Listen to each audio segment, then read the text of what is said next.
Hi, I'm Hope from @Hope and in this video I'll show you how to do crossed corners cushion stitch for hand embroidery. This stitch is basically fancy straight stitch or fancy satin stitch depending on how far apart you space your stitches.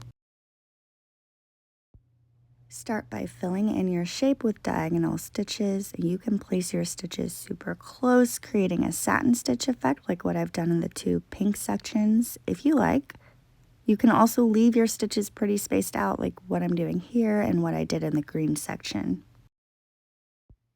Once you've filled your shape with a round of diagonal stitches, you'll place diagonal stitches going in the opposite direction on top of those initial stitches and only covering half of your shape.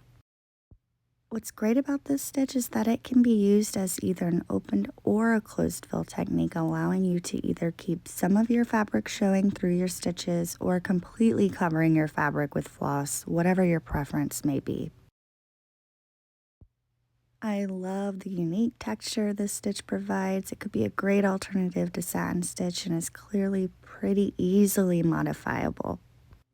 And for more beginner-friendly embroidery tutorials like this, as well as written in photo step-by-step instructions that accompany these videos, make sure to visit my blog.